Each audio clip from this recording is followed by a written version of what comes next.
Hello friends, നമുക്കറിയാം 1, 3, 5, 7, 9 ക്ലാസ്സുകളിലെ ടെക്സ്റ്റുകൾ മാറിയിട്ടുണ്ടല്ലേ. അപ്പം നമ്മൾ ഇന്ന് നോക്കാൻ പോകുന്നത് 9ാം ക്ലാസ്സിലെ സോഷ്യൽ സയൻസിൻ്റെ ടെക്സ്റ്റാണ്. അതിൽ പ്രധാനമായിട്ടും 5 ചാപ്റ്റർ ഉണ്ട്. ഒന്നാമത്തെ ചാപ്റ്ററാണ് ശിലായുഗത്തിൽ നിന്ന് മുന്നോട്ടെന്ന് പറയുന്ന ഒരു ചാപ്റ്റർ ഉണ്ട്. ആ ചാപ്റ്ററിൽ ആദ്യം നമുക്ക് കാണാൻ സാധിക്കും, ഇവിടെ ഒരു ഡയറി കുറിപ്പ് കൊടുത്തിട്ടുണ്ട്. അതിൽ ജവഹർലാൽ നെഹ്റുവിന്റെ ഒരു അച്ഛൻ മകൾക്ക് അയച്ച കത്തുകൾ എന്ന് പറയുന്ന ഒരു കൃതിയുണ്ട്. അതിൽ നിന്നുള്ള കുറച്ച് ഭാഗമാണ് അവിടെ കൊടുത്തിട്ടുള്ളത്. അതിനകത്ത് ജവഹർലാൽ നെഹ്റു അദ്ദേഹത്തിന്റെ മകളായ ഇന്ദിരാഗാന്ധിയോട് പറയുന്ന കുറച്ച് കാര്യങ്ങളൊക്കെയാണ് അവിടെ കൊടുത്തിട്ടുള്ളത്. അതിനകത്ത് അദ്ദേഹം കാട്ടുജന്തുക്കളിൽ നിന്ന് രക്ഷ നേടാൻ മനുഷ്യർ കുറച്ച് ഉപകരണങ്ങളൊക്കെ ഉപയോഗിച്ച കാര്യങ്ങളൊക്കെ അതിൽ അദ്ദേഹം സൂചിപ്പിച്ചിട്ടുണ്ട്.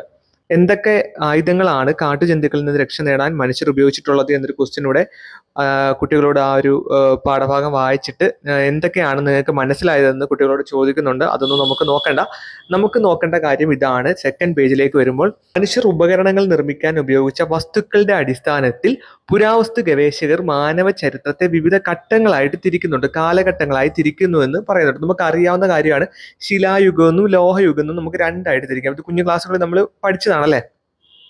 ശിലായുഗം എന്ന് പറയുമ്പോൾ 3 ശിലായുഗങ്ങളുണ്ട്. പ്രാചീന ശിലായുഗം അല്ലെങ്കിൽ പാലിയോലിത്തിക് ഏജ്, മധ്യശിലായുഗം മെസോലിത്തിക് ഏജ്, നവീന ശിലായുഗം നിയോലിത്തിക് ഏജ്. ഇത് കഴിഞ്ഞുള്ളൊരു യുഗമാണ് മെറ്റൽ ഏജ് അല്ലെങ്കിൽ ഈ ലോഹയുഗം എന്ന് പറയുന്നത് അല്ലെ. ഈ ലോഹയുഗത്തെ നമുക്ക് രണ്ടായിട്ട് തിരിക്കാം, വെങ്കലയുഗം അല്ലെങ്കിൽ ബ്രോൺസ് ഏജ്, ഇരുമ്പ് യുഗം അല്ലെങ്കിൽ അയൺ ഏജ്. ഇങ്ങനെ 2 ഏജുകളായിട്ട് നമുക്ക് തിരിക്കാമെന്നും ഈ 2 കാര്യങ്ങൾ നമുക്ക് കോമൺ ആയിട്ട് അറിയാവുന്ന കാര്യമാണ്.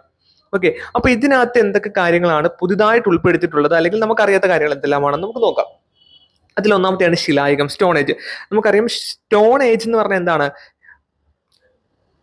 പണ്ട് കാലത്ത് മനുഷ്യർ എന്ത് ഉപകരണങ്ങളായിരുന്നു ഉപയോഗിച്ചിരുന്നത്? ശില കൊണ്ടുള്ള ഉപകരണങ്ങൾ അല്ലെ, കല്ലുകൊണ്ടുള്ള ഉപകരണങ്ങളാണ് ഉപയോഗിച്ചിട്ടുണ്ടായിരുന്നത്. അതുകൊണ്ട് തന്നെ ചരിത്രകാരന്മാർ ആ ഒരു ആദ്യ കാലഘട്ടത്തെ എന്ത് പറയുന്നു? ശിലായുഗം എന്നാണ് വിശേഷിപ്പിച്ചിട്ടുള്ളത്. അപ്പൊ 3 ശിലായുഗങ്ങളുണ്ടെന്ന് നമ്മൾ പറഞ്ഞിട്ടുണ്ട്.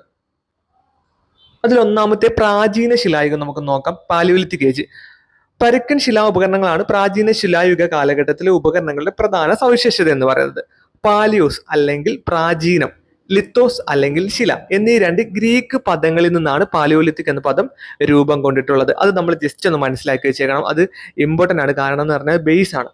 അപ്പോൾ പാലിയോസ് അല്ലെങ്കിൽ പ്രാചീനം, ലിത്തോസ് അല്ലെങ്കിൽ ശില, ഈ 2 ഗ്രീക്ക് പദങ്ങളിൽ നിന്ന് ചിലപ്പോൾ നമുക്ക് ക്വസ്റ്റ്യൻ വരുന്നത് ഏത് പദമാണെന്ന് വേണം നമുക്ക് ചോദിക്കാം. ഗ്രീക്ക് ആണ് എന്ന് മനസ്സിലാക്കുക. ഗ്രീക്ക് വേർഡാണ് ഈ പാലിയോലിത്തിക് എന്ന് പറയുന്നത്. ഓക്കെ, അപ്പം ആ ഒരു ഗ്രീക്ക് വേർഡാണ് പാലിയോലിത്തിക് എന്ന് പറയുന്നത് നമ്മൾ മനസ്സിലാക്കി. അതേപോലെ ഈ ആദിമ മനുഷ്യരുടെ ജീവനോപാധികളുമായി ബന്ധമുള്ളതാണ് ഉപകരണങ്ങളുടെ നിർമ്മാണം എന്ന് പറയുന്നത്. ഉപകരണങ്ങളുടെ ഉപയോഗത്തിൽ 3 പ്രധാന ഘട്ടങ്ങൾ ഉണ്ടായിരുന്നതായിട്ട് ആർക്കിയോളജികളൊക്കെ പറയുന്നുണ്ട്. അതെന്തെല്ലാമാണെന്ന് ചോദിച്ചാൽ, അതായത് ഉപകരണങ്ങൾ ഉപയോഗിക്കുന്നതിൽ തന്നെ 3 ഘട്ടങ്ങൾ ഉണ്ടെന്നാണ് ആർക്കിയോളജിസ്റ്റുകൾ പറയുന്നത്. അതിൽ ഒന്നാമത്തെ ഘട്ടം പ്രയോജനപ്പെടുത്തൽ അല്ലെങ്കിൽ യൂട്ടിലൈസേഷൻ, അതേപോലെ രൂപമാറ്റം വരുത്തുന്നു, ഫാഷനിങ്, ക്രമവൽക്കരണം അല്ലെങ്കിൽ സ്റ്റാൻഡേർഡൈസേഷൻ. അതിൽ പ്രയോജനപ്പെടുത്തൽ എന്താന്ന് പറഞ്ഞാൽ ലഭ്യമായ കല്ലുകളെ രൂപമാറ്റം വരുത്താതെ തന്നെ ഉപയോഗിക്കുന്ന രീതിയാണ് പ്രയോജനപ്പെടുത്തൽ എന്ന് പറയുന്നത്. രൂപമാറ്റം വരുത്തുക എന്ന് പറഞ്ഞാൽ എന്താണ്? ലഭ്യമായ കല്ലുകളെ ആവശ്യാനുസരണം എന്ത് ചെയ്തു? രൂപം മാറ്റിയിട്ട് എന്ത് ചെയ്യുന്നു? അവർ ഉപയോഗിക്കുന്നു.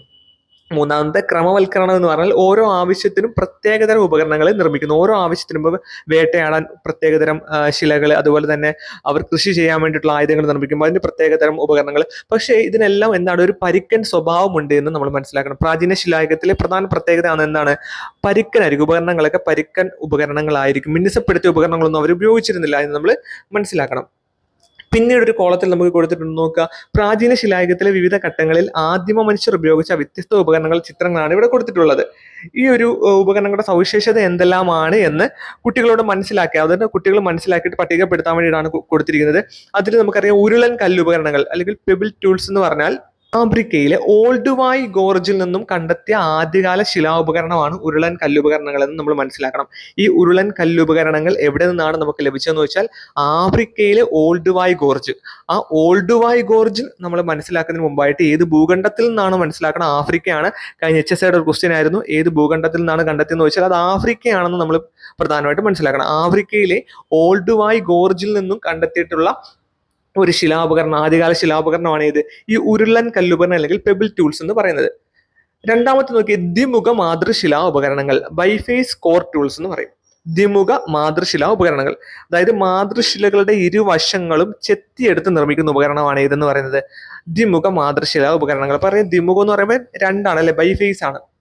അതേപോലെ പ്രധാനമായിട്ടും പാശ്ചാത്യ രാജ്യങ്ങളിൽ നിന്നാണ് ഇത് കണ്ടെത്തിയിട്ടുള്ളതെന്നും നമ്മൾ മനസ്സിലാക്കുക. പാശ്ചാത്യ രാജ്യങ്ങളിൽ നിന്നാണ് ഈ ഒരു ഉപകരണം കണ്ടെത്തിയിട്ടുള്ളത്. അതേപോലെ കൽച്ചികൾ ഉപകരണങ്ങൾ, ഫ്ലേക്ക് ടൂൾസ് എന്ന് പറഞ്ഞാൽ മാതൃശിലകളിൽ നിന്നും, അതായത് ഒരു ടൂൾ ഉണ്ടാക്കി വെച്ചിട്ടുണ്ട്, ആദ്യം കിട്ടിയിട്ടുള്ള ആ ഒരു ടൂളിൽ നിന്നും, മാതൃശിലകളിൽ നിന്നും കൽച്ചീലുകൾ അടർത്തിയെടുത്ത് നിർമ്മിക്കുന്ന ഉപകരണങ്ങളെയാണ് കൽച്ചീൽ ഉപകരണങ്ങൾ എന്ന് പറയുന്നത്. ഇത് ഏത് സാങ്കേതിക വിദ്യ അടിസ്ഥാനപ്പെടുത്തിയെന്ന് പറഞ്ഞാൽ ലെബലോയിസ് സാങ്കേതിക വിദ്യ, അത് മനസ്സിലാക്കുക. ലെബലോയിസ് സാങ്കേതിക വിദ്യ അടിസ്ഥാനപ്പെടുത്തിയതും ചെറുതും ഭാരം കുറഞ്ഞതുമായ കൽച്ചീൽ ഉപകരണങ്ങളായിരുന്നു ഇവര് നിർമ്മിച്ചിട്ടുണ്ടായിരുന്നത്. ഓക്കെ, അതുപോലെ പ്രധാനമായിട്ടും പാശ്ചാത്യ രാജ്യങ്ങളിൽ നിന്നാണ് ഈ കൽച്ചീൽ ഉപകരണങ്ങളൊക്കെ കണ്ടെത്തിയിട്ടുള്ളത്. അതേപോലെ മറ്റൊന്നാണ് വെട്ടിമുറിക്കാനുള്ള കല്ലുപകരണങ്ങൾ. അതായത് മൂർച്ചയുള്ളതും വലുതും ഭാരമുള്ളതും വെട്ടുവാനും മുറിക്കുവാനും ഉപയോഗിക്കാവുന്ന ഉപകരണങ്ങളെയാണ് നമ്മൾ ഇങ്ങനെ വെട്ടിമുറിക്കാനുള്ള ഉപകരണങ്ങൾ. ഇന്ത്യ ഉൾപ്പെടെയുള്ള തെക്ക് കിഴക്കൻ ഏഷ്യൻ രാജ്യങ്ങളിൽ നിന്നാണ് പ്രധാനമായിട്ട് ഇവ കണ്ടെത്തിയിട്ടുള്ളതെന്ന് നമ്മൾ മനസ്സിലാക്കി. ഇന്ത്യ ഉൾപ്പെടുന്ന തെക്ക് കിഴക്കൻ ഏഷ്യൻ രാജ്യങ്ങളിൽ നിന്നും ഈ വെട്ടിമുറിക്കാനുള്ള കല്ലുപകരണങ്ങളൊക്കെ ആദിമ ശിലായുഗത്തിൽ നിന്നും നമുക്ക് കിട്ടിയിട്ടുണ്ട്. അതുപോലെ ബ്ലേഡ് സാങ്കേതിക രീതി എന്ന് പറഞ്ഞാൽ വിവിധ തരം ആവശ്യങ്ങൾക്ക് ഉപയോഗിക്കാൻ കഴിയുന്ന മൂർച്ചയുള്ള ഉപകരണങ്ങളെയാണ് ബ്ലേഡ് സാങ്കേതിക രീതി കൊണ്ട് ഉദ്ദേശിക്കുന്നത്. ഇത് ഓരോ വ്യത്യസ്ത ആവശ്യത്തിനും അതിനാവശ്യമായ സവിശേഷ ഉപകരണങ്ങൾ ഈ ഒരു ബ്ലേഡ് സാങ്കേതിക രീതിയിൽ ഉപയോഗിച്ചുകൊണ്ട് അവർ നിർമ്മിച്ചിട്ടുണ്ട്. ഈ ഒരു പേജിലേക്ക് നമ്മൾ പോകുമ്പോൾ, അടുത്ത പേജിലേക്ക് നമ്മൾ പോകുമ്പോൾ കുറച്ച് ചിത്രങ്ങൾ നമുക്ക് കാണാൻ സാധിക്കും. പ്രാചീന മനുഷ്യരുടെ കലാസൃഷ്ടികളാണ് ഈ കൊടുത്തിരിക്കുന്നത്. ഓരോ രാജ്യത്തുനിന്നും ഓരോ രാജ്യങ്ങളിലെയും സ്ഥലങ്ങളിൽ നിന്നും ആർക്കിയോളജിസ്റ്റുകൾ കണ്ടെത്തിയിട്ടുള്ള പ്രാചീന ശിലായുഗ മനുഷ്യരുടെ കലാസൃഷ്ടികളാണ് ഈ ചിത്രത്തിലൊക്കെ കൊടുത്തിട്ടുള്ളത്.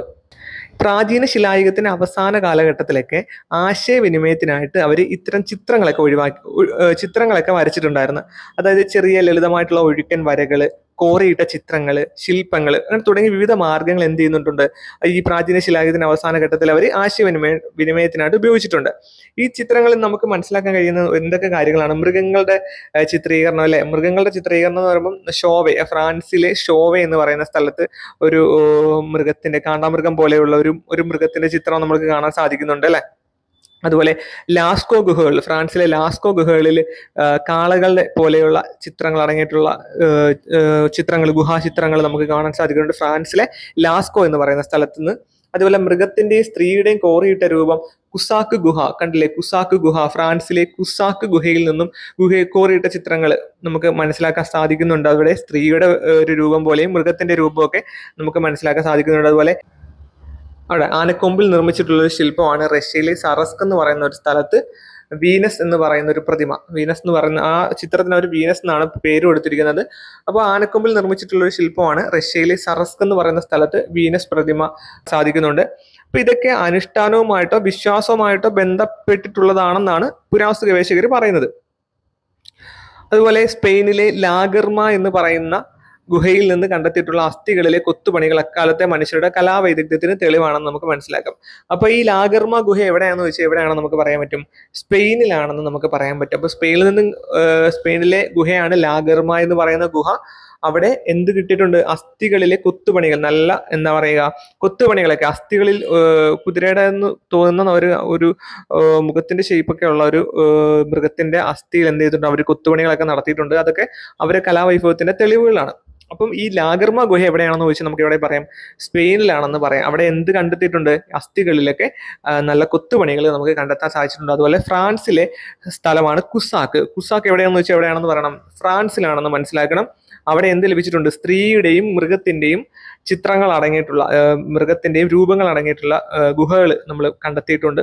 എവിടെയാണ്? ഫ്രാൻസിലെ കുസാക്ക് എന്ന് പറയുന്ന സ്ഥലത്ത്. അതുപോലെ ആനക്കൊമ്പിൽ നിർമ്മിച്ച ഒരു ശില്പമാണ്, അതിന് വീനസ് പ്രതിമ എന്നാണ് പുരാവസ്തു ഗവേഷകർ വിശേഷിപ്പിക്കുന്നത്. ആ ഒരു ശില്പം എവിടെയാണ്? റഷ്യയിലെ സറസ്ക് എന്ന് പറയുന്ന സ്ഥലത്ത് നമുക്ക് കണ്ടെത്തിയിട്ടുള്ള ഒരു ശില്പമാണ് ആനക്കൊമ്പിൽ നിർമ്മിച്ചിട്ടുള്ള ശില്പം. അതുപോലെ ഫ്രാൻസിലെ ഒരു സ്ഥലമാണ് ലാസ്കോ. അവിടെയും മൃഗത്തിന്റെ എന്ത് കിട്ടിയിട്ടുണ്ട്? രൂപങ്ങൾ അടങ്ങിയ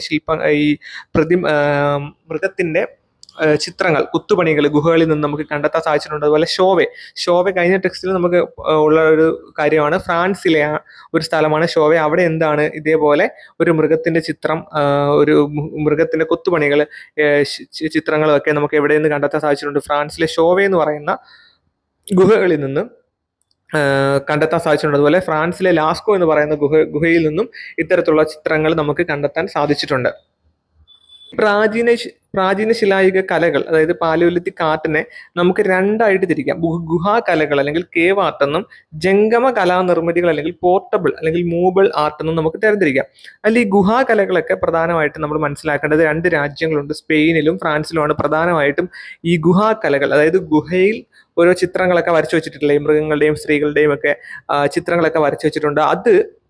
അതിനെ നമ്മൾ ഗുഹാകലകൾ എന്ന് പറയുന്നത്. ഇത്തരം ഗുഹാകലകൾ കൂടുതലായിട്ടും കണ്ടെത്തിയിട്ടുള്ള രാജ്യങ്ങളാണ് സ്പെയിനും അതുപോലെ തന്നെ നമ്മുടെ ഈ ഫ്രാൻസിലുമാണ്. ഓക്കെ, അപ്പം ഈ നമ്മൾ പറഞ്ഞ ഷോവേ, ലാസ്കോ, കുസാക്ക് അങ്ങനെയുള്ള കുറെ ഗുഹകളുണ്ടല്ലോ, ഈ ഗുഹകളിലൊക്കെയാണ് കൂടുതലും ഇത്തരത്തിലുള്ള കലാസൃഷ്ടികളൊക്കെ കാണാൻ സാധിക്കുന്നത്. ഓക്കെ, ഈ ജംഗമ കലാനിർമ്മിതികൾ എന്ന് പറഞ്ഞാൽ എന്താണെന്ന് വെച്ചാൽ അത് പോർട്ടബിൾ ആണ് അല്ലെങ്കിൽ മൂവബിൾ ആണ്. ഓക്കെ, അതായത് മൃഗക്കൊമ്പുകൾ, ദന്തങ്ങൾ, കല്ലുകൾ, അസ്ഥി, അതിൽ നിന്ന് മുതലായവയിൽ നിന്ന് കുത്തിവെച്ചിട്ടുള്ള, അതായത് ഒരിടത്തു നിന്ന് മറ്റൊരിടത്തേക്ക് കൊണ്ടുപോകാൻ സാധിക്കുന്ന ചെറിയ കലാനിർമ്മിതികളെയാണ് ജംഗമ കലാനിർമ്മിതികൾ അല്ലെങ്കിൽ പോർട്ടബിൾ ഓർ മൂവബിൾ ആർട്ട് എന്ന് പറയുന്നത്. ജംഗമ കലാനിർമ്മിതികൾക്ക് ഉദാഹരണങ്ങളാണ് സറസ്ക്, ലാഗർമ തുടങ്ങിയ നിർമ്മിതികളൊക്കെ, എന്നിവിടങ്ങളിൽ നിന്നുള്ള നിർമ്മിതികളൊക്കെ. സറസ്ക്, ലാഗർമ എന്നിവിടങ്ങളിൽ നിന്നുള്ള നിർമ്മിതികളൊക്കെ എന്തിന് ഉദാഹരണമായിട്ട് നമുക്ക് പറയാം? ജംഗമ കലാനിർമ്മിതികൾക്ക് ഉദാഹരണമായിട്ട് നമുക്ക് പറയാം. അടുത്ത പേജിലേക്ക് നമ്മൾ പോകുമ്പം നമുക്ക് കാണാൻ സാധിക്കുന്നത് ഒരു പ്രാചീന ശിലായുഗം തന്നിട്ടുണ്ടല്ലേ. പ്രാചീന ശിലായുഗത്തിനെ കുറച്ച് പ്രത്യേകതകളും നമുക്ക് അവിടെ കൊടുത്തിട്ടുണ്ട്. ആ പ്രാചീന ശിലായുഗത്തിന്റെ എല്ലാ പ്രത്യേകതകളും നമ്മൾ പഠിച്ചു വെച്ചിരിക്കണം. കാരണം സ്റ്റേറ്റ്മെന്റ് രീതിയിൽ നമുക്കൊരു ക്വസ്റ്റ്യൻ വരാം. പ്രാചീന ശിലായുഗത്തിന്റെ പ്രത്യേകതകൾ നോക്കുമ്പോൾ പരുക്കൻ കല്ലുപകരണങ്ങളാണ് ഉപയോഗിച്ചിരുന്നത്. ഇത് കാര്യം നമുക്ക് അറിയാവുന്നതാണല്ലേ. പരുക്കൻ കല്ലുപകരണങ്ങളാണ് അവർ പ്രാചീന ശിലായുഗത്തിലെ മനുഷ്യർ ഉപയോഗിച്ചിരുന്നത്. അതുപോലെ തന്നെ ഗുഹകളിലും തുറസായ സ്ഥലങ്ങളിലും അവർ വസിച്ചിട്ടുണ്ടായിരുന്നു. ഗുഹകളിലും താമസിച്ചിട്ടുണ്ട്, അതുപോലെ തന്നെ തുറസായ സ്ഥലങ്ങളിൽ അവർ താമസിച്ചിട്ടുണ്ട്. അതുപോലെ അവരുടെ ഉപജീവന മാർഗങ്ങൾ എന്തെല്ലാമാണ്? വേട്ടയാടലുണ്ട്, അതുപോലെ തന്നെ ഭക്ഷ്യധാന്യ ശേഖരണങ്ങളൊക്കെ ഉണ്ടായിരുന്നു. അതുപോലെ ബാൻഡുകളായിട്ടായിരുന്നു അവർ സമൂഹത്തിന്റെ അടിസ്ഥാന ഘടകം എന്ന് പറയുന്നത്. അതായത് പറ്റങ്ങൾ എന്നാണ് മലയാളം. ബാൻഡുകൾ ഇവിടെ സൈഡിൽ കൊടുത്തിട്ടുണ്ടെന്നാണ്. ബാൻഡുകൾ എന്ന് പറഞ്ഞാൽ 100-ൽ താഴെ അംഗങ്ങൾ ഉൾപ്പെടുന്ന ചെറു സമൂഹങ്ങളെയാണ് ബാൻഡുകൾ എന്ന് പറയുന്നത്. ഒരു 100-ൽ താഴെ അംഗങ്ങളായിരിക്കും അവർ വരിക എന്ന് പറഞ്ഞാൽ ചെറിയ സമൂഹത്തെയാണ് ബാൻഡുകൾ അഥവാ പറ്റങ്ങൾ എന്ന് പറയും. ഒരു കൂട്ടം പറ്റങ്ങൾ എന്ന് പറയുന്നത് പാറ്റും പറ്റങ്ങൾ എന്നൊക്കെ നമ്മൾ പറയുന്ന പോലെ 100-ൽ താഴെയുള്ള സംഖ്യയാണ് അവിടെ ബാൻഡുകൾ എന്ന് ഉദ്ദേശിക്കുന്നത്. രക്തബന്ധമാണ് ബാൻഡിലെ അംഗങ്ങളെ പരസ്പരം ബന്ധിപ്പിച്ചിരുന്നത്. അതായത് ഒരു കുടുംബത്തിലെ അംഗങ്ങളെല്ലാം കൂടി, ഒരു 100-ൽ താഴെ അംഗങ്ങളെല്ലാം കൂടി നമുക്ക് എന്ത് ചേർത്ത് പറയാം? ബാൻഡുകളെന്ന് അല്ലെങ്കിൽ പറ്റങ്ങൾ എന്ന് പറയാം. അപ്പൊ ബാൻഡുകൾ അല്ലെങ്കിൽ പറ്റങ്ങളായിരുന്നു ഈ സമൂഹത്തിന്റെ അടിസ്ഥാന ഘടകം എന്ന് പറയുന്നത്. ഏത് സമൂഹത്തിന്റെ? പ്രാചീന ശിലായുഗത്തിന്റെ അടിസ്ഥാന ഘടകം എന്ന് പറയുന്നത്. അതുപോലെ തന്നെ മറ്റൊരു കാര്യം, പുരുഷന്മാർ വേട്ടയാടലിലും സ്ത്രീകൾ ശേഖരണത്തിലും ഏർപ്പെട്ടിരുന്നു. പ്രാചീന ശിലായുഗത്തിലെ മറ്റൊരു പ്രത്യേകതയാണ് പുരുഷന്മാർ വേട്ടയാടലിലും സ്ത്രീകൾ എന്ത് ചെയ്യുന്നു? ശേഖരിക്കുന്നതിലും ഏർപ്പെട്ടിരുന്നു. അതായത് പുരുഷന്മാർ എന്ത് ചെയ്യുന്നു?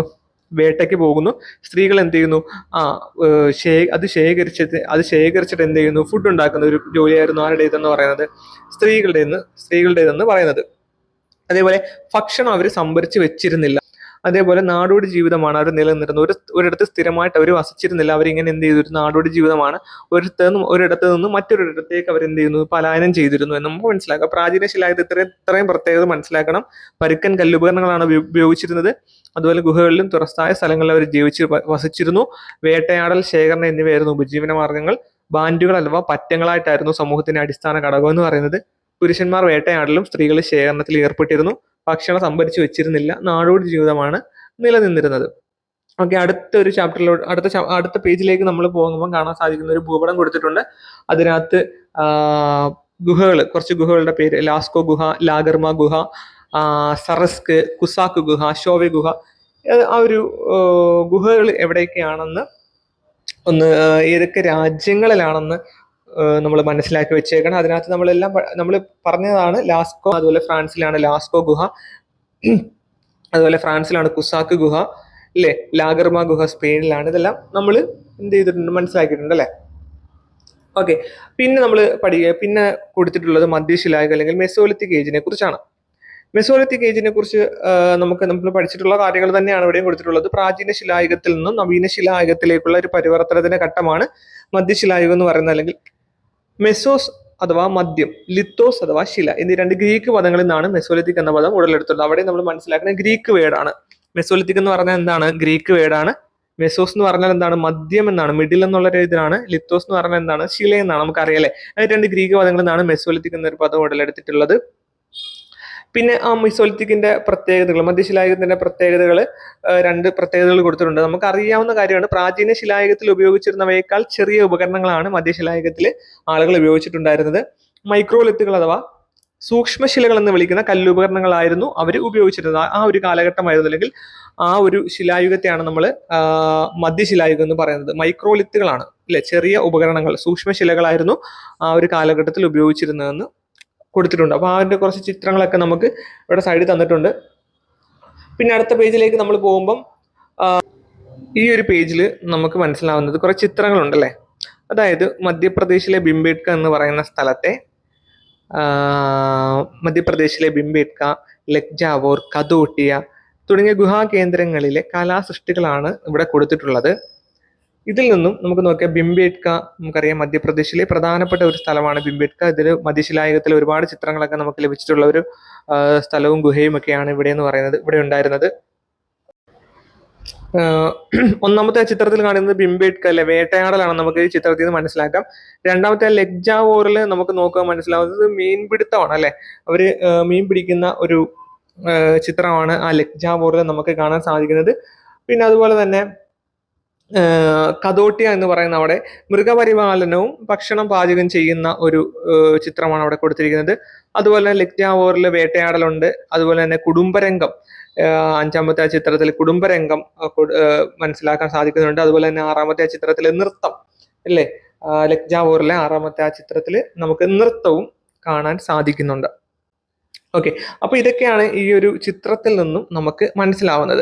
അപ്പോൾ അവിടെ കൊടുത്തിട്ടുണ്ട്, ചിത്രങ്ങൾ നിരീക്ഷിച്ച എന്തെല്ലാം ജീവിത രീതികളാണ് അവിടെ കൊടുത്തിട്ടുള്ളതെന്ന് കുട്ടികളോട് പറയാൻ കൊടുത്തിട്ടുണ്ട്. ഒന്നാമത് നമുക്കറിയാം വേട്ടയാടലാണ്. ഭിംബേട്കയിൽ വേട്ടയാടലിന്റെ ചിത്രങ്ങൾ കൊടുത്തിട്ടുണ്ട്. ലക്ജാവോറിൽ മീൻ പിടിക്കുന്നതിനെയും കുറിച്ചും, അതുപോലെ തന്നെ കദോട്ടിയ എന്ന് പറയുന്ന ആ ഒരു സ്ഥലത്ത് മൃഗപരിപാലനവും അതുപോലെ തന്നെ ഭക്ഷണം പാചകം ചെയ്യുന്നുണ്ട്.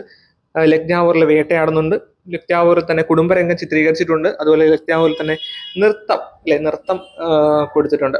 മധ്യശിലായുഗത്തിലെ ഇത്രയും പ്രത്യേകതകൾ കൂടി നമ്മൾ പഠിക്കേണ്ടതായിട്ടുണ്ട്. വേട്ടയാടലിനും ശേഖരണത്തിനും പുറമെ അവർ മീൻ പിടിക്കാൻ അവരുടെ ഉപജീവന മാർഗമായിട്ട് മീൻപിടുത്തവും ഒരു ഉപജീവന മാർഗമാക്കി. മൃഗങ്ങളെ ഇണക്കി വളർത്തേണ്ട സൂചനകൾ ലഭിച്ചിട്ടുണ്ട്. വിനോദങ്ങളിൽ ഏർപ്പെട്ടതിന്റെ സൂചനകൾ ലഭിച്ചിട്ടുണ്ട്. ലിംഗാടിസ്ഥാനത്തിലുള്ള തൊഴിൽ വിഭജനത്തിനുള്ള സൂചനകൾ നമുക്ക് മധ്യശിലായുഗത്തിൽ ലഭിച്ചിട്ടുണ്ട്. അതേപോലെ കുറച്ച് മധ്യശിലായുഗ കേന്ദ്രങ്ങൾ കൊടുത്തിട്ടുണ്ട്. അത് ഏതൊക്കെ രാജ്യത്താണെന്നുള്ളതാണ്. സ്റ്റാർക്കാർ എന്ന് പറയുന്ന മധ്യശിലായുഗ കേന്ദ്രം സ്ഥിതി ചെയ്തിരുന്ന രാജ്യമാണ് ഇംഗ്ലണ്ട്. ഫാഹിയാൻ ഗുഹ ശ്രീലങ്കയിലായിരുന്നു. സരൈ നെഹാർ എന്ന് പറയുന്ന ആ ഗുഹ ഉത്തർപ്രദേശിലായിരുന്നു. നമ്മുടെ ഇന്ത്യയിലെ ഉത്തർപ്രദേശിലാണ് സരൈ നെഹാർ റായ് എന്ന് പറയുന്ന ഒരു മധ്യശിലായുഗ കേന്ദ്രം ഉണ്ടായിരുന്നത് ഇന്ത്യയിലാണെന്ന് മനസ്സിലാക്കുക. വേണമെങ്കിൽ ഇത് നമുക്ക് ചോദിക്കാൻ പറ്റിയ ഒരു ക്വസ്റ്റ്യൻ ആണ്. ഈ താഴെ പറയുന്ന മധ്യശിലായുഗ കേന്ദ്രം ഏത് രാജ്യത്താണെന്ന് വേണമെങ്കിൽ നമ്മളോട് ചോദിക്കാം. അത് സ്റ്റാർക്കാർ എവിടെയാണ്? അത് ഇംഗ്ലണ്ടിലാണ്. ഫാഹിയാൻ ഗുഹ എവിടെയാണ്? ശ്രീലങ്കയിലാണ്.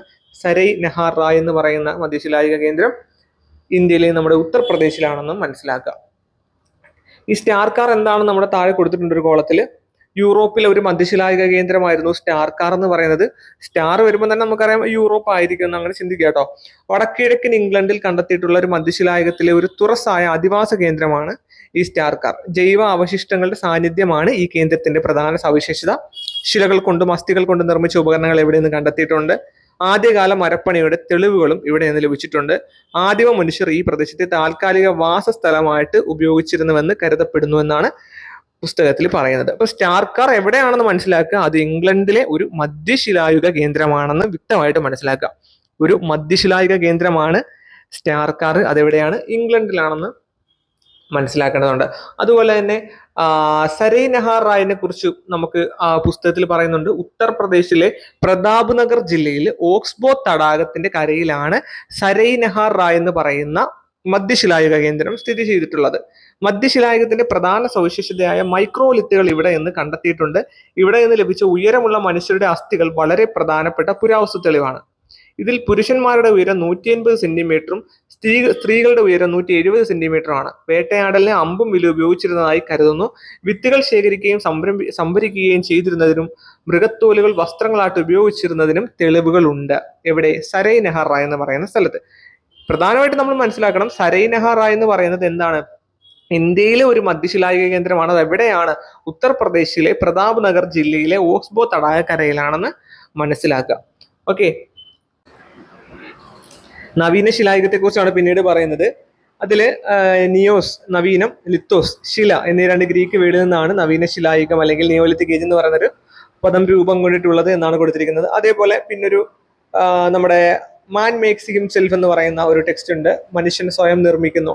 ഗോൾഡൻ ചൈൽഡ് എന്ന് പറയുന്ന ഫേമസ് ആയിട്ടുള്ള ഒരു റൈറ്ററുടെ ഒരു ഗ്രന്ഥമാണ്. അപ്പൊ നമുക്കിവിടെ അടുത്ത പേജിലേക്ക് പോകുമ്പോൾ ഒരു മാപ്പാണ് കൊടുത്തിട്ടുള്ളത്. ആ മാപ്പിനകത്ത് നമ്മൾ നിരീക്ഷിക്കുമ്പോൾ പേർഷ്യൻ കടലെടുക്ക്, കാസ്പിയൻ കടൽ, കരിങ്കടൽ, മെഡിറ്ററേനിയൻ കടൽ, ഇതിന് നടുക്കായിട്ട് കുറെ രാജ്യങ്ങൾ ഒക്കെ നമുക്ക് കാണാൻ സാധിക്കുന്നുണ്ട് അല്ലെ. അപ്പം ഇവിടെ കൊടുത്തിരിക്കുന്നത് ഇങ്ങനെയാണ്: ഫലപുഷ്ടമായ ചന്ദ്രക്കല അല്ലെങ്കിൽ ഫെർട്ടൈൽ ക്രസന്റ് എന്ന് വിശേഷിപ്പിക്കപ്പെടുന്ന അതിനുള്ളിൽ വരുന്ന രാജ്യങ്ങളാണ് സിറിയ, ഇറാഖ്. പിന്നെ കുറെ സ്ഥലങ്ങൾ കൊടുത്തിട്ടുണ്ട്: ജെറീക്കോ, അതേപോലെ ചഹാഡ്സ്, സമാറ, ജൂഡിയത്, മെർസിൻ, ഹസ്ന, മെറ്റിഫാറ്റ് തുടങ്ങിയ സ്ഥലങ്ങളൊക്കെ അവിടെ കൊടുത്തിട്ടുണ്ട്. പ്രധാനമായിട്ടും നമുക്ക് മനസ്സിലാക്കേണ്ട ജെറീക്കോ എന്ന് പറയുന്നത് നമുക്ക് പഠിക്കാനുള്ളതാണ്. ഫലസ്തീൻ ആയിരുന്നു. കഴിഞ്ഞ പ്രാവശ്യത്തെ ടെക്സ്റ്റിൽ നമ്മൾ കൊടുത്തിട്ടുള്ളതാണ്. ജെറീക്കോ ഫലസ്തീനിലാണെന്ന് കൊടുത്തിട്ടുണ്ടായിരുന്നു. അതേപോലെ തന്നെ ജാർമോ എന്ന് പറയുന്ന സ്ഥലം കൊടുത്തിട്ടുള്ളത് ഇറാഖിലായിരുന്നു. അലിഗോഷ് എന്ന് പറയുന്നത് ഇറാനിലെ ഒരു നവീന ശിലായുഗ കേന്ദ്രമാണെന്ന് മനസ്സിലാക്കുക. മെഹർഗഡ് എന്ന് പറയുന്നത് നമ്മുടെ ഇന്ത്യയിൽ പണ്ടത്തെ ഇന്ത്യ ആയിരുന്നു, ഇപ്പൊ അത് പാകിസ്ഥാനിലാണ്. മെഹർഗഡ് പ്രാചീന ഇന്ത്യയിലായിരുന്നു, ഇപ്പോൾ പാകിസ്ഥാനാണെന്ന് മനസ്സിലാക്കുക. ഇതെല്ലാം നവീന ശിലായുഗ കേന്ദ്രങ്ങളാണ്. ജെറീക്കോ എവിടെയാണ്? പലസ്തീനിലാണ് വരുന്നത്. ജാർമോ ഇറാഖിലാണ്. അലിഗോഷ് ഇറാനിലാണ്. മെഹർഗഡ് ഇപ്പൊ പാകിസ്ഥാനിലാണ്, പ്രാചീന ഇന്ത്യയിലായിരുന്നു. ഓക്കെ, അപ്പൊ ഇത്രയും കാര്യങ്ങൾ നമ്മൾ അതിനകത്ത് നിന്ന് മനസ്സിലാക്കണം. നവീന ശിലായുഗത്തിലെ മേൽപ്പറഞ്ഞ വിവരങ്ങളുടെ അടിസ്ഥാന നവീന ശിലായുഗത്തിലെ പ്രത്യേകതകൾ എന്തെല്ലാമാണെന്ന് കുട്ടികളോട് ചോദിച്ചിട്ടുണ്ട്. നവീന ശിലായുഗത്തിലെ പ്രത്യേകതകൾ എന്തെല്ലാമാണെന്ന് നമുക്കറിയാം. മൃഗങ്ങളെ ഇണക്കി വളർത്തിയിട്ടുണ്ട്. അതുപോലെ കൃഷി അവരുടെ ജീവിതമാർഗമായിരുന്നു. കളിമൺ പാത്ര നിർമ്മാണം അവരുടെ ജീവിത രീതിയിൽ ഉണ്ടായിരുന്നു. കളിമൺ ഇഷ്ടികകളുടെ നിർമ്മാണം തൊഴിൽ വിഭാഗങ്ങൾ രൂപീകരിച്ചിട്ടുണ്ട്. മിനുസപ്പെടുത്തിയ ഉപകരണങ്ങളായിരുന്നു അവർ ഉപയോഗിച്ചിട്ടുള്ളതെന്ന് നമ്മൾ മനസ്സിലാക്കണം. ഓക്കെ, അപ്പൊ ഈ നവീന ശിലായുഗത്തില് നമ്മൾ പഠിക്കുമ്പോൾ ഒന്നാമത്തെ കാര്യം മിനുസപ്പെടുത്തിയ ഉപകരണങ്ങളാണ് അവർ ഉപയോഗിച്ചിട്ടുണ്ടായിരുന്നത്. മൂർച്ചയേറിയ വക്കുകൾ അവർ ആയുധത്തിൽ നിർമ്മിച്ചിട്ടുണ്ടായിരുന്നു. അതേപോലെ മൃഗങ്ങളെ ഇണക്കി വളർത്തിയിട്ടുണ്ടായിരുന്നു. കൃഷി, കളിമൺ പാത്ര നിർമ്മാണം, കളിമൺ ഇഷ്ടികളുടെ നിർമ്മാണം, തൊഴിൽ വിഭാഗങ്ങളുടെ രൂപീകരണം, മിനുസപ്പെടുത്തിയ ഉപകരണങ്ങൾ ഉപയോഗിച്ചിരുന്നതെല്ലാം നമ്മൾ മനസ്സിലാക്കേണ്ട ഒരു കാര്യമാണ്. പിന്നീട് അടുത്ത പേജിലേക്ക് വരുമ്പം നമുക്ക് അവിടെ ഒരു ബോക്സിൽ കൊടുത്തിട്ടുണ്ട് ഇറാഖിലെ കുർദിഷ് കുന്നുകളിലെ ജാർമോ എന്ന് പറയുന്ന ഒരു ഹെഡിങ്ങോട് കൂടി ഒരു കോളം നമുക്ക് കാണാം. അവിടെ റോബർട്ട് ജെ ബ്രെയ്ഡ്വുഡ് ആണ് കുർദിഷ് കുന്നുകളിലെ, അതായത് ആധുനിക ഇറാഖിലെ ഒരു സ്ഥലമാണ്, ഈ ജാർമയിൽ പുരാവസ്തു ഗവേഷണത്തിന് നേതൃത്വം നൽകിയെന്ന് കൊടുത്തിട്ടുണ്ട്. അപ്പൊ അത് നമ്മൾ പഠിക്കണം. കുർദിഷ് കുന്നുകളിൽ, അതായത് ആധുനിക ഇറാഖിലെ, ഇന്നത്തെ ഇറാഖിലെ കുർദിഷ് കുന്നുകളിലെ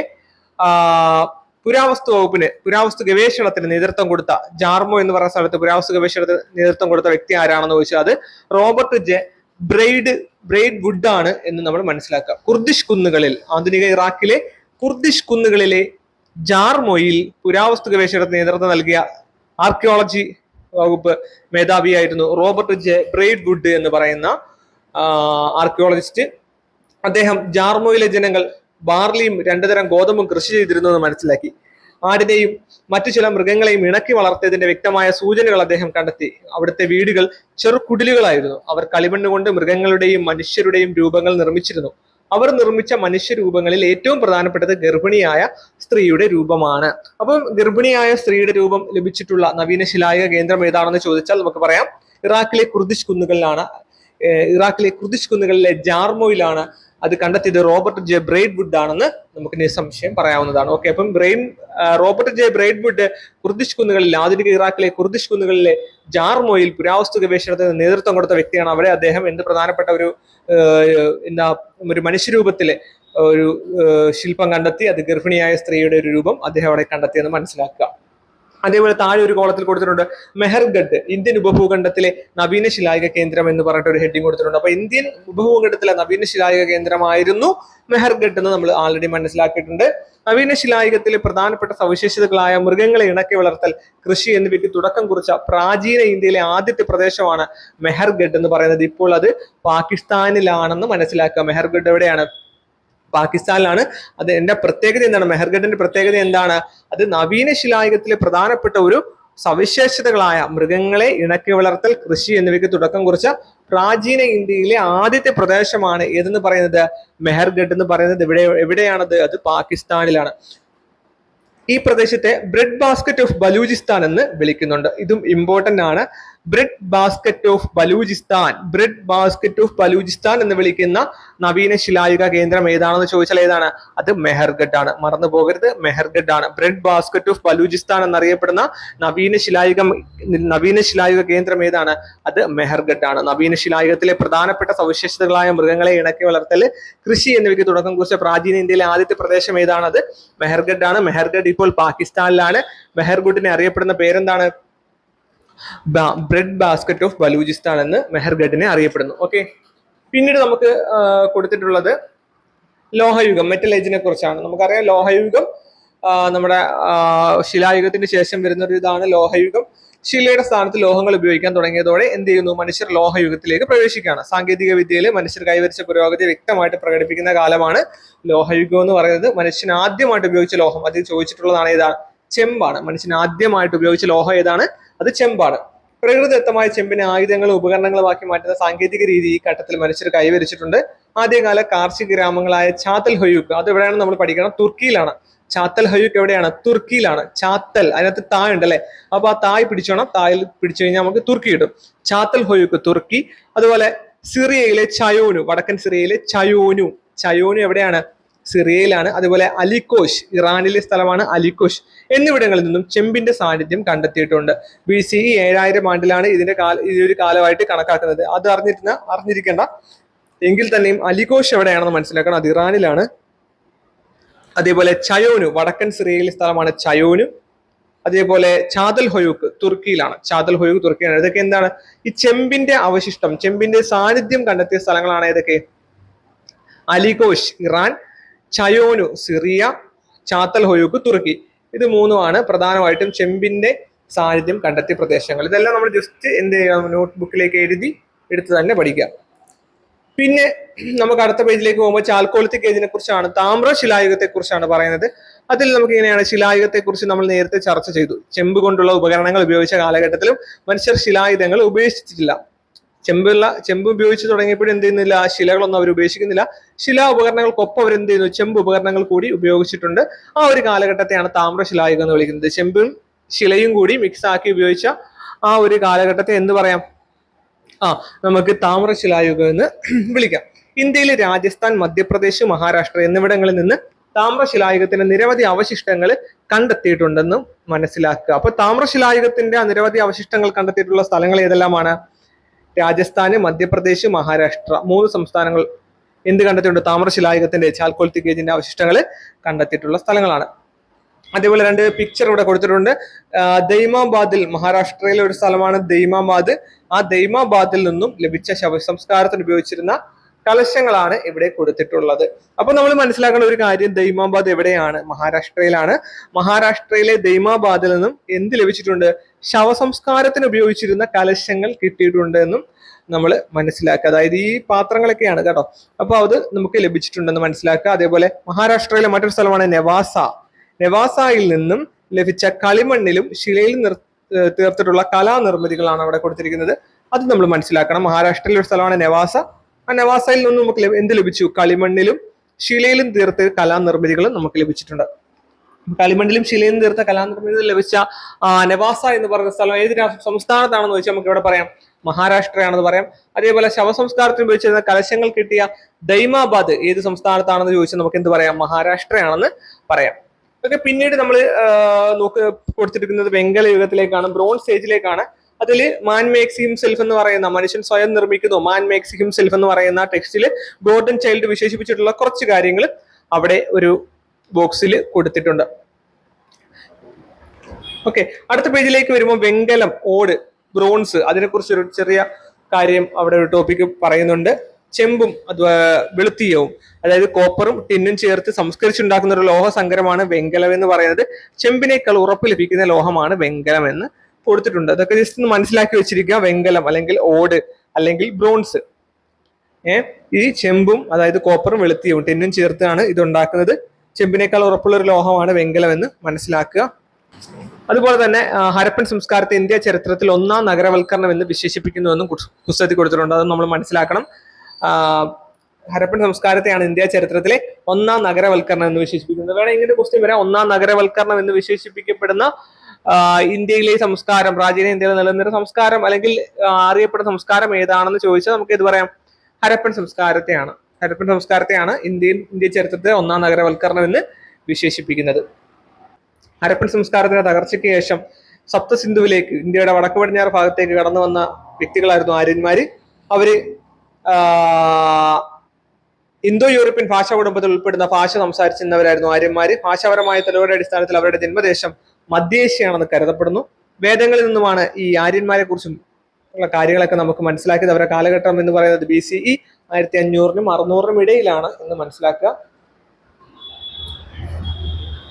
ഇന്തോ യൂറോപ്യൻ ഭാഷകൾ അവിടെ കൊടുത്തിട്ടുണ്ട്, ടെക്സ്റ്റിന് കൊടുത്തിട്ടുണ്ട്. സംസ്കൃതം വരുന്നുണ്ട്, ലാറ്റിൻ ഭാഷ, Greek, German, English, Swedish, Russian, polish, Italian, Spanish, French, Romanian എന്നീ ഭാഷകളാണ് ഇന്തോ യൂറോപ്യൻ ഭാഷകളെന്ന് നമ്മൾ മനസ്സിലാക്കണം. താഴെ തന്നിരിക്കുന്നവയിൽ ഇന്തോ യൂറോപ്യൻ ഭാഷകളിൽ പെടാത്തത് ഏത് എന്ന് വേണമെങ്കിൽ നമുക്കൊരു ക്വസ്റ്റ്യൻ വരാം. അപ്പോൾ സംസ്കൃതം ഇന്തോ യൂറോപ്യൻ ഭാഷയിൽ പെടുന്നതാണ്. ലാറ്റിൻ ഭാഷ അല്ലെങ്കിൽ ലത്തീൻ ഭാഷ, Greek, German, English, Swedish, Russian, polish, Italian, Spanish, French, Romanian എന്നീ ഭാഷകളൊക്കെ എവിടെ വരുന്നതാണ്? ഇന്തോ യൂറോപ്യൻ ഭാഷകളിൽ വരുന്നതാണ്. അറബിക്, ഉറുദു, ചൈനീസ് തുടങ്ങിയ ഭാഷകളൊന്നും ഇന്തോ യൂറോപ്യൻ ഭാഷകളിൽ വരുന്നില്ല. തമിഴ്, തെലുങ്ക്, കന്നഡ അങ്ങനെയുള്ള ഒരു ഭാഷകളും ഇന്തോ യൂറോപ്യൻ ഭാഷകളിൽ വരുന്നില്ല.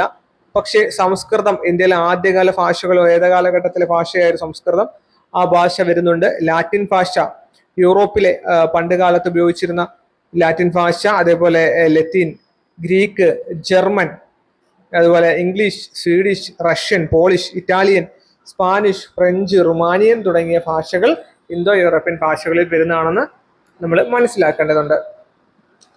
അതേപോലെ തന്നെ വേദകാലത്തെ രണ്ടായിട്ട് തരംതിരിക്കുന്നു. വേദകാലഘട്ടത്തെ രണ്ടായിട്ട് തരംതിരിക്കുന്നു. ആദ്യകാല വേദകാലം അല്ലെങ്കിൽ ഋഗ്വേദം രചിച്ച കാലം, ഋഗ്വേദ കാലഘട്ടം എന്നറിയപ്പെടുന്ന ആദ്യകാല വേദകാലഘട്ടം.